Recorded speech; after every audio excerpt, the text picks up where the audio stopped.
안녕하세요. 저는 이제 결혼한 지 3년 차로 신혼을 보내고 있습니다. 남편과는 늘 사이가 정말 좋아요. 제가 재택근무를 하는데도 살림 절반 이상을 도와주고 공평하게 무엇이든 도와주려고 하는 따뜻한 사람이죠. 둘이선 이렇게 평화롭고 좋은데 항상 시어머니 얘기만 나오면 화장창하고 모든 게 다 깨져버립니다. 물론 어머니 혼자다 보니 시아버지의 빈자리를 더 대신해 남편에게 의지하는 것도 이해는 하지만 어쩔 때 보면 사이가 좋은 걸 지나치는 수준이라서 저희 사이에 선을 넘을 때가 너무 지치고 힘들어집니다. 초반엔 여느 시어머니나 적당하게 주는 스트레스일 거라고만 생각했죠. 가끔 보면 남편과 시어머니 사이에 정신적으로 끈끈한 탯줄이 연결돼 있다는 것 같다는 생각이 들 정도예요. 남편에게 시어머니 이야기를 몇 번 진지하게 해봤는데, 그럴 때마다 엄마가 외로워서 그래. 라며 마치 제가 시어머니를 이상하게 몰아서 자주 보지 않는다는 식으로 해석을 하니 뜻하지 않게 남편과 마찰이 생겨서 점점 저도 피하게 되더라고요. 지나친 어머니의 간섭 때문에 아이도 더 미루고 있었어요. 결혼 전까지만 해도 이런 가정일 줄은 정말 꿈에도 몰랐거든요. 매일 10번도 넘는 통화인데 이산가족 상봉 수준으로 절절하게 얘기를 나눌 때마다 저는 더 힘이 빠져요. 이런 상황에서 아이까지 낳으면 그 핑계로 얼마나 더 자주 뵙고 만나게 될까 싶어서 일부러 더 미루고 피하는 중이었죠. 사실 이때까지 남편과 10분 이상 통화를 해본 적이 없어요. 항상 그 사이에 들어오는 시어머니 연락 때문이죠. 이럴 거면 같이 모시고 사는 게 낫겠다 싶어서 먼저 제안을 한 적도 있었어요. 그런데 제가 그런 얘기를 하면 시어머니는 어리숙고 착하디 착한 얼굴로 내가 너무 부담을 준 모양이네. 나는 그냥 니들이 어떻게 사는지 궁금해서 그래. 라며 이런 말을 꺼낸 저만 극단적이고 둘 사이를 나쁘게 보는 며느리로 만드셨죠. 솔직히 어머니가 저와 단둘이 있을 땐 아니었는데 말이에요.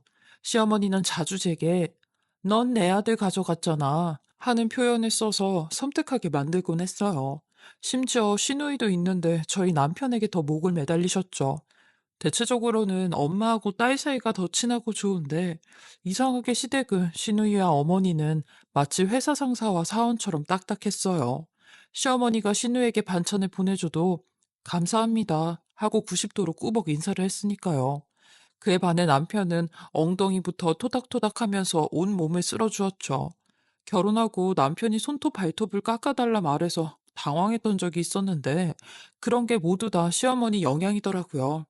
시간이 갈수록 남편과 어머니 통화는 더 잦아졌고, 저희 집 식단까지 신경을 쓰시는데, 남편이 대충 라면이라도 먹었다고 치면, 다음날엔 저희 집 상다리가 부러질 정도로 시어머니가 잔치상을 차리니 현대판 시집살이처럼 느껴졌어요. 요즘 세상에 누가 반찬을 7가지씩 해서 국과 갓 지은 밥하고 먹는다고 제가 찔려서 시어머니께 밥 잘해 먹겠다고 말을 하면 또 어머니는 착한 얼굴을 하며 내가 하면 돼. 시간 많은 사람 놔두고 젊은 사람들 다 일하기 바빠서 못하지. 밥하기 싫으면 언제든 내가 니네 집 와서 해줄게. 알았지? 라고 했어요. 그래도 한편으론 다행이다 생각한 건 시어머니는 오로지 아들 사랑만 원하니 저의 관심 같은 건 딱히 필요하지 않았어요. 아들만큼 전화를 안 하네, 인사를 안 오네, 그런 건 없어 편하긴 하더라고요.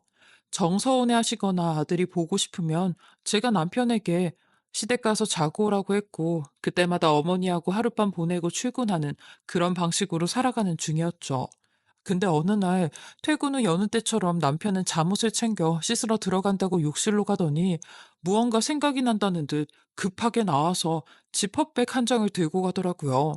씻을 때마다 핸드폰을 챙겨서 들어가는 것 같아서 아이, 물 닿으면 안 좋아 라곤 했어요. 이런 남편의 습관에 대해 주변 친구들에게도 말했더니 남자들이 쉴 공간이 없어서 화장실에서나마 여유를 갖는 것 같다고 하더라고요. 실은 제가 재택근무를 하기 때문에 집안이 온통 제 위주이긴 했거든요. 그 말에 남편이 안쓰러워 큰맘 먹고 화장실에 작은 TV와 오디오를 설치했어요. 요즘 음악이나 미디어 기기를 설치하는 집들이 많아서 깔끔하게 디자인도 잘 돼 있더라고요. 남편에게 작은 서프라이즈라도 해주고 싶은 마음에 그날도 비닐을 챙겨 들어가는 남편에게 아무 말 없이 일러주지 않았죠. 눈으로 직접 보면 더 반응이 클 것 같아서요. 근데 남편은 제 선물을 보곤 약간 얼떨떨한 얼굴로 아, 당신 안에다 뭐 설치했어? 라고 하더라고요. 그래서 저도 당신한테 주는 선물이야. 이번에 일 더 많이 받아서 할 거니까 돈 걱정하지 말고 편하게 TV도 보고 쉬다가 나와. 음악도 당신 원하는 거 골라서 틀 수 있대. 사운드 되게 좋아. 라며 흐뭇하게 웃고 있었어요.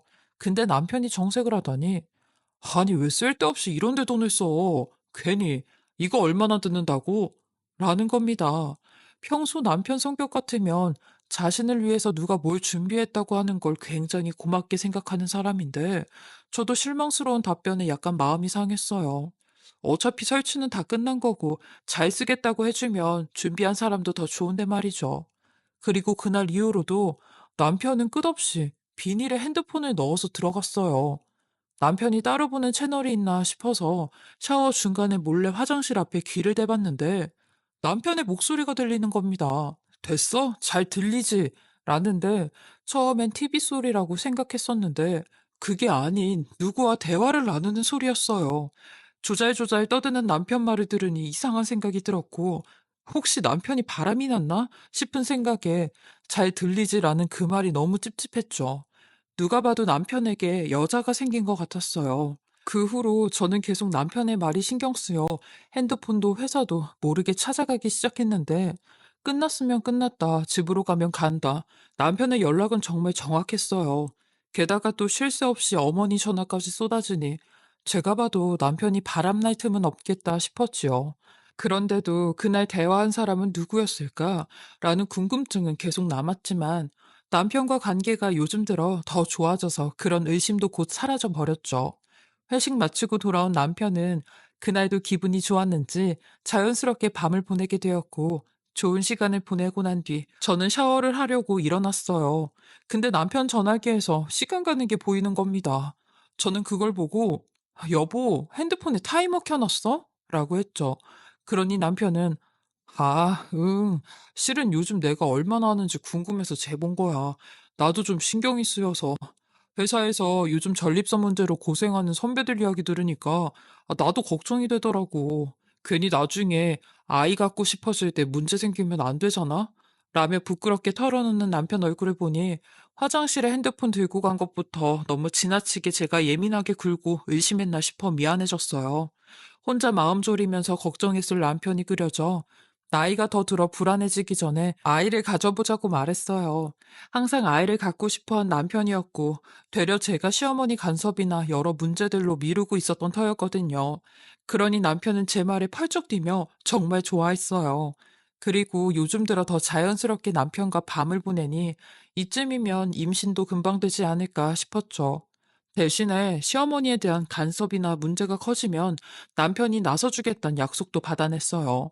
그리고 이 소식을 시어머니께도 알려드렸는데 좋아하실 줄 알았던 시어머니 반응이 조금 이상한 겁니다. 애 하나 키우기 쉬운 세상이 아닌데 더 생각해보지. 너무 빠른 거 아니니? 신중하게 하지. 요즘 젊은 사람들 임신 기간도 피해서 시간 갖는다고 하던데 너도 생각 잘하고 우선 임신 피하는 것부터 해라. 라고 하시는 겁니다. 이런 시어머니의 반응에 의아해 어머님께선 좋아하실 줄 알았어요. 라며 말끝을 흐렸죠. 그러니 글쎄, 난 모르겠다. 라고 하시더라고요. 당연히 누구보다 좋아할 줄 알았던 시어머니의 시큰둥한 반응과 절 배려하는 것처럼 말하며 피임을 권유하는 게 기분이 좋진 않더라고요. 저는 혹시 제가 시어머니께 아이를 맡길까봐 오해하시는 것 같아. 어머님, 아이는 제가 키울 거예요. 그러니까 걱정 마세요. 라고 하니 갑자기 시어머니는 불같이 성을 내시며 예, 그게 아니라 우리 애가 힘들잖아. 힘든데 적당히 하라고. 넌 가만 보면 아휴, 아니다. 라고 하시는 겁니다. 그 말을 들으니 또 기분이 상해 더 이야기를 이어나가고 싶지 않았어요. 대충 얘기를 마무리 짓고 전화를 끊었는데 적당히 하라는 의미가 내내 제 머리를 안 떠나더라고요. 제가 뭘 과하게 했다는 건지 결국은 시어머니는 저희가 아이 계획을 갖는 건 싫지만 본인이 져주는 척해야 본인 아들을 보고 살 수 있을 테니까 한 수 접고 들어가는 게 훤히 보였어요. 그렇지만 저는 시어머니의 의견과는 다르게 남편과 병원에서 받은 날짜를 체크해가며 아이 만날 준비를 했어요. 솔직히 시어머니 뜻이 아무리 그렇다고 해도 저희가 내린 결정에 충실하고 싶었죠. 저는 남편에게도 어머님은 우리가 아기 갖는 거 안 좋아하시던데 라고 물으니 남편은 절대 그럴 리가 없다며 아니야, 모르는 소리다. 엄마가 얼마나 기대하고 좋아하는데 얼른 손주 보고 싶다고 엊그제도 닥달하시던데? 그래서 내가 계획 중에 있다고 하니 좋아하셨고 라는데 시어머니 대체 앞뒤가 달라도 이 정도까지 다른가 싶었습니다. 그리고 그날도 남편과 사랑을 나누었고 제 팔이 협탁에 있던 남편 폰을 쳐서 핸드폰이 바닥으로 떨어지게 됐어요. 그리고 제 쪽으로 떨어진 핸드폰이 정면으로 뒤집히더니 전에 봤던 시계 화면이 또다시 보이는 겁니다. 근데 그 위엔 익숙한 이름이 떡하니 있는데 어머니라는 이름이었어요. 그건 다름 아닌 통화 중의 상태였고 남편 놈은 여태 저와 사랑을 할 때마다 시어머니와 통화를 하고 있었던 겁니다. 그리고 시어머니는 숨죽여 그 소리를 듣고 있었던 거고요.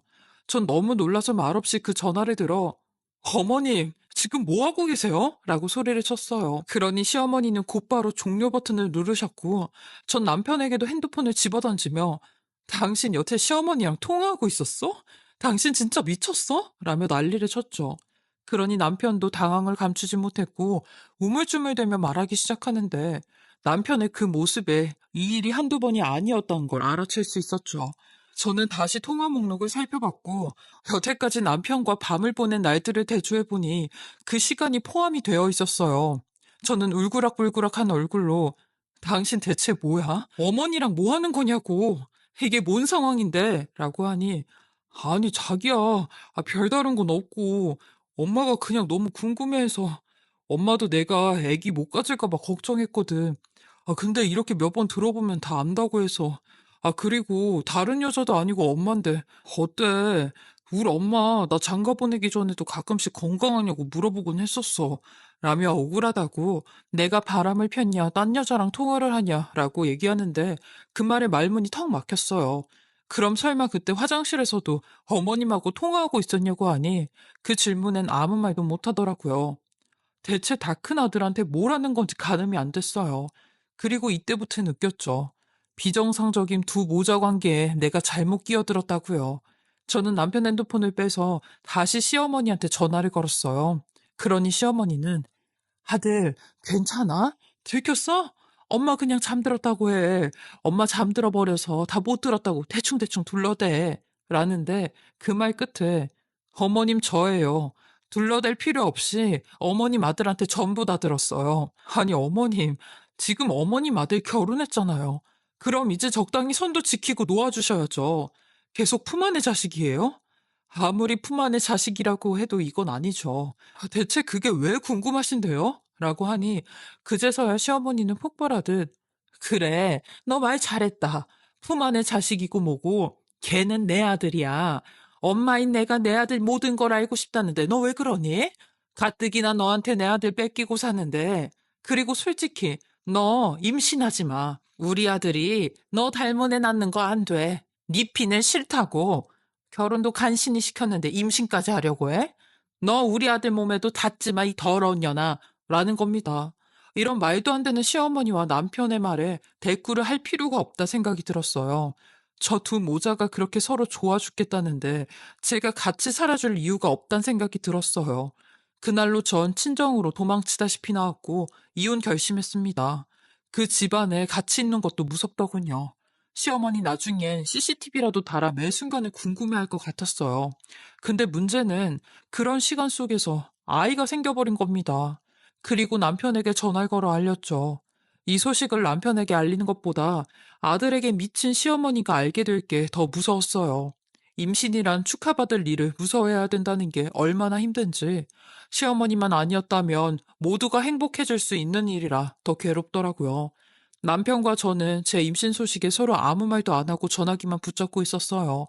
그리곤 집에 다시 와. 우리 애기 키워야지. 내가 잘할게. 라고 하더라고요. 근데 문제는 역시 시어머니였죠. 그날 오후 시어머니는 제게 전화를 걸어 더러운 피 섞인 애는 안 돼. 당장 없애. 너 기어코 걔를 낳는 건 아니지? 빨리 없애버리라고. 라며 저주를 내뱉는데 전 이런 시애미한테 미친 사람처럼 욕을 퍼부으며 당신, 당신 사람 맞아? 당신 엄마 맞냐고. 어떻게 엄마라는 인간이 이런 말을 짓거릴 수가 있어? 걱정 마요. 나 당신 아들이랑 이혼하고 당신 아들 없이 내가 키울 테니까 당신도 내 애한테 신경 끄라고 라며 난리를 쳤어요. 시어머니의 화살이 제가 아닌 제 뱃속의 아이에게 쏠리니 더는 참을 수 없더라고요. 저는 이 통화 내용 또한 녹음해 남편에게 들려주었고 지금껏 그 여자가 뱉은 폭언을 말하며 네 엄마 때문에 이혼하는 거야 라고 했어요. 시험이 여태껏 착한 척 배려하는 척 남편 이름만 나오면 다른 사람이 되는 척 아주 이중인격으로 진절머리가 난다고 했어요. 그리고 이런 미친 인간을 시어머니라고 모시면서 살 수는 없다고 했죠. 다시 그 구렁텅이로 들어가서 니네 두 모자 사이 끼고 싶지도 않다 했어요. 그렇게 전 남편 없이 아이를 낳아 혼자서 키우기로 다짐했죠. 그 뒤로 저는 이혼 준비와 출산 준비를 하게 되었는데 저의 짐 때문에 어쩔 수 없이 신혼집에 몇 번씩 들락날락 해야 했어요. 근데 저의 이혼 소식을 듣게 된 신우가 저와 좀 만날 수 있냐며 본인이 저희 집으로 온다고 했죠. 항상 신우는 가족 같지가 않고 겉에서 맴도는 남 같았기에 이런 신우와는 그냥 거리낌 없이 만났어요. 그리고 신우에게 생각지도 못한 충격과도 같은 얘기를 듣게 되었습니다. 올케. 아니, 이제 올케가 아니겠구나. 내가 오늘 하는 말 어찌됐든 이혼을 한다고 해서 얘기하는데 올케 이혼 잘하는 거야. 어머니가 그렇게까지 지평이한테 그런 식으로 매달릴 줄은 몰랐거든. 이라며 운을 띄우는데 사실 내 동생 지평이 나랑 피 한 방울 안 섞인 동생이야. 우리 어머니가 내 친어머니가 아니거든. 아버지는 내 친아버지가 맞지만 내 친엄마는 날 낳고 얼마 안 돼 돌아가셨다고 들었거든. 그래서 항상 알게 모르게 어머니랑 불편했지. 벽을 하나 둔 것처럼. 근데 문제는 지금부터야. 지평이, 지평이도 어머니 아들이 아니라는 거지. 왜냐면 내 기억에 어머니가 임신을 한 적이 없었는데, 어느 순간 나한테 동생이 생겼다고 하더라고. 어릴 때 기억이긴 하지만 분명히 어머니가 임신을 한 적은 없었어. 배가 부른 적이 없었거든? 그리고 만약에 어머니가 밖에서 나와가지고 온 자식이라면 지평이가 나보다 한참 더 나이가 많아야 하는데 그건 아니잖아. 라고 하는 겁니다. 신우 말로는 시아버지랑 시어머니가 저희 남편을 입양해서 데리고 온 것 같다고 하는데 그 말에 모든 퍼즐이 맞춰지는 것 같았어요. 온몸에 소름이 돋고 다리까지 후들거리더라고요. 신우는 몇십 년 동안 이 사실을 혼자만 알고 있었고 확실하지 않으니 누구한테도 물어볼 수 없었다는 겁니다. 근데 몇 년 전 먼 친척에게 이 사실에 대한 이야기를 듣게 되었고 확실해졌다는 겁니다. 그리고 제가 이혼을 한다고 하니 빨리 시어머니한테 도망치라고 얘기를 해주는데 진작에 말하지 않았던 것도 저와 남편이 잘 지내고 있는데 잘 살고 있는 저희에게 뭐하러 이런 얘기를 하나 싶었대요. 하지만 결국 이런 사단이 나고야 말았다면서 시어머니 완전 정신이 나간 사람 같다고 하시는 겁니다. 양아들을 아들로 보지 않는 것 같다면서요. 거기에 시아버님까지 돌아가시게 되면서 그 집착이 더 심해진 것 같다고 하는데 전 그 얘기를 듣는 순간 온몸에 소름이 돋고 구역질이 날 것만 같았어요. 그런데 문제는 여기서 끝이 아니었죠. 제가 이 비밀을 알게 된 걸 시어머니도 알게 되었어요. 아니, 시어머니가 언제인지는 모르겠는데 저랑 남편 몰래 저희 집에다 녹음기를 설치해 놓은 겁니다. 그러니 그 녹음기에 신우와 저의 대화가 다 녹음이 된 거죠. 그리고 녹음 내용을 듣게 된 시모가 절 찾아왔어요.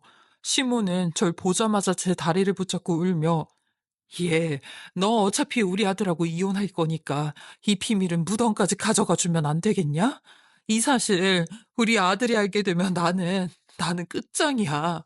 라며 대성통곡을 하시는데 저는 그런 시어머니를 떼놓으며 돌아가신 시아버님한테 죄송하지도 않으세요? 아니, 평생 본인 엄마라고 생각한 아줌마가 실은 엄마가 아니라 양엄마고 거기다 자기를 좋아하는 여자라는 사실을 알게 된 남편한테는 미안하지도 않으시냐고요. 언제까지 이런 이상한 사이가 계속될 줄 알았어요? 네? 당신 이거 병이야, 병. 이라며 소름이 다 끼친다고 했어요. 시어머니는 제가 이 사실을 말해 본인 아들을 다시 뺐고 본인 아들이 자기를 떠날까봐 그게 제일 무섭다며 제발 얘기만 하지 말아달라고 무릎을 꿇고 빌더라고요. 그 말 안엔 제게 미안하다는 말 한마디도 없었습니다. 오로지 본인 아들이 자기와 연을 끊을까봐 그게 무섭다는 겁니다.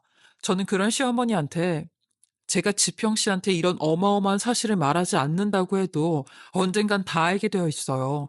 신우가 지평 씨한테 얘기할 거라고 했거든요. 어머니 곁에서 도망치라고요. 신우도 그러더라고요. 당신 제정신 아니라고. 라며 시어머니가 손에 들고 있던 녹음기 죄다 부셔버렸습니다. 그리고 남아있던 짐 싸서 친정으로 도망을 갔어요. 그러니 남편 놈도 제게 연락이 와. 왜 아무런 말도 없이 짐을 싸서 나갔냐며, 내가 엄마랑 거리 두고 당신한테 잘하려고 노력하고 있었는데 다시 들어오라는 남편의 말에 신우한테 연락 안 받았냐고. 신우가 당신한테 할 얘기가 많을 거라 했어요. 그리고는 얼마 뒤 남편이 친정으로 절 찾아와 미친 사람처럼 울부짖으며 같이 도망을 치자고 하는 겁니다. 너무 무섭다면서. 당신마저 날 떠나면 나한테 남은 사람은 아무도 없다고 하는데 지금도 시어머니가 전화가 온다며 어린아이처럼 울더라고요. 저는 그런 남편의 손을 잡아주지 못하겠다고 했어요. 당신 어머니, 아니 그 아줌마를 떠난다고 해도 이 악연이 끊어질 것 같지 않다고 했죠. 그렇게 저희는 합의 이혼으로 조정 단계까지 거친 후 이혼 도장을 찍게 되었어요. 남편은 이혼 도장 찍는 그 순간에도 제게 매달리며, 자기야, 나 그 여자랑 연락도 안 하고 조만간 아무도 모르는 곳으로 떠날 거야. 라고 하는데 남편의 말과는 다르게 시어머니는 저희 이혼하는 법원까지 따라와 저희를 보고 있었어요. 그 모습에 질려버린 저는 뒤도 안 돌아보고 나왔어요.